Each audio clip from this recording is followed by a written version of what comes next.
In your radio address yesterday, you raised the S word, socialism, but you did it indirectly. So let me ask you for some straight talk.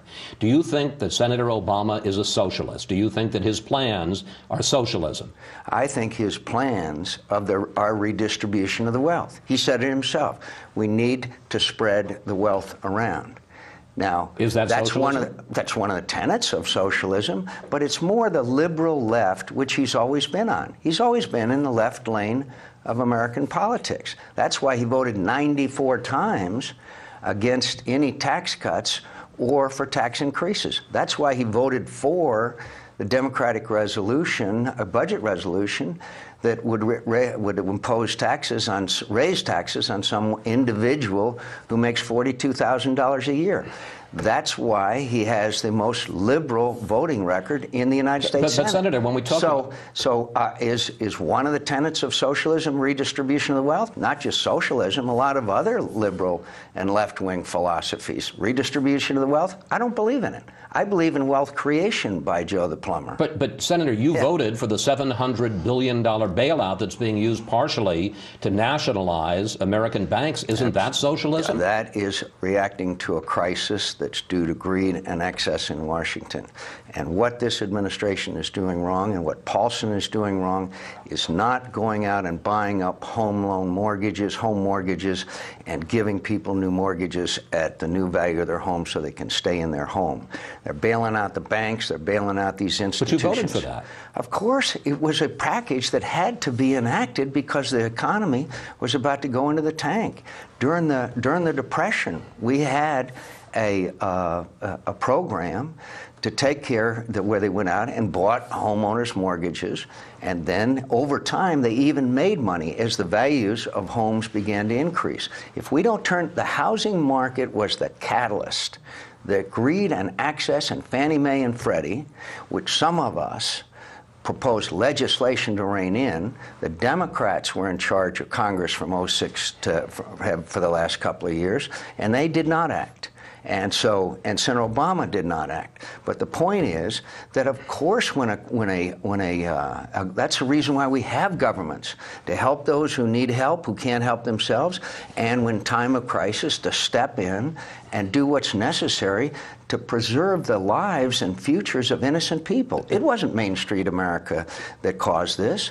It was Washington and Wall Street. Senator, one tactic that you've been using in these final days is robocalls, automated telephone calls into people's homes. And let's listen to one of them. Here it is. You need to know that Barack Obama has worked closely with domestic terrorist Bill Ayers, whose organization bombed the U.S. Capitol, the Pentagon, a judge's home, and killed Americans. Senator, back in 2000... That is absolutely true. Can I ask the question? But before you do, that is absolutely true. And I don't care about Mr. Ayers, and his wife, who was on the top 10 most wanted list. I care about everybody knowing the relationship between the two of them. That's legitimate. Senator Obama and Bill Ayers served on a board of the Woods Foundation, and they gave $230,000 to Acorn. What's that all about? He said that he was just a guy in the neighborhood. He wasn't just a guy in the neighborhood. We need to know the full extent of that relationship. That is an accurate robocall. But Senator, if I may, back in 2000, when you were the target of robocalls, you called these hate calls, and you said the following: I promise you I have never and will never have anything to do with that kind of political tactic. Now, you've hired the same guy who did the robocalls against you reportedly to do the robocalls against Obama, and the Republican Senator Susan Collins, the co-chair of your campaign in Maine, has asked you to stop the robocalls. Will you do that? Of course not. These are legitimate and truthful, and they are far different than the phone calls that were made about my family and about certain aspects, things that this is dramatically different. And either you didn't see those things in 2000, no, I saw them, or you don't know the difference between that and what is a legitimate issue, and that is Senator Obama being truthful with the American people. But let me tell you what else I think you should be talking about and the American people should be talking about. In the debate the other night, I asked Senator Obama to repudiate a statement made by John Lewis a man I admire and respect and have written about, that connected me. This is the congressman, the civil rights leader. Civil rights leader, American hero, that connected me and Sarah Palin to segregationists, to the campaign of George Wallace, and even alluded to the bombing of a church where four children were killed. And I asked him to repudiate that statement. I have repudiated every statement made by any fringe person in the Republican Party. And it has come up from time to time, and it probably will.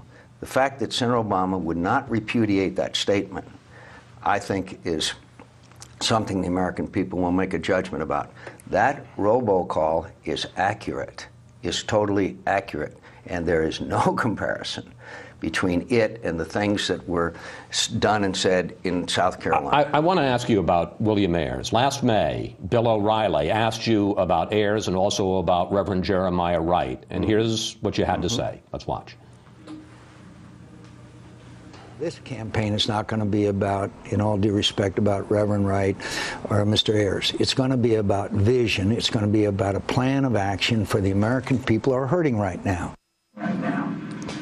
But Senator, that's exactly Senator, what the campaign is about. Let me ask the question. Yeah, sure. But Senator, according to a New York Times poll this week, and let's put it up on the screen, there you can see it, 62% of independents now think you're spending more time attacking Obama than explaining what you would do as president. Haven't you gone on the attack against Ayers because you're behind?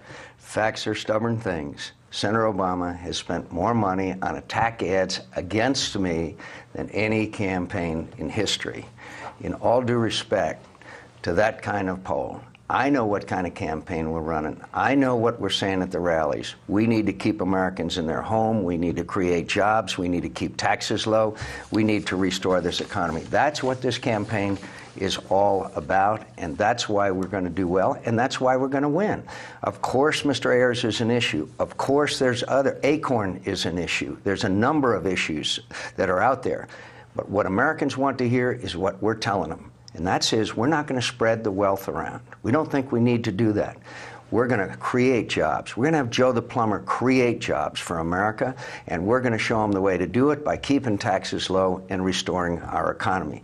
And we can talk about this process stuff for the entire time we're together. I'm glad to do that. But my message to the American people is I got a plan to get our economy out of the ditch, and that's what we're going to do.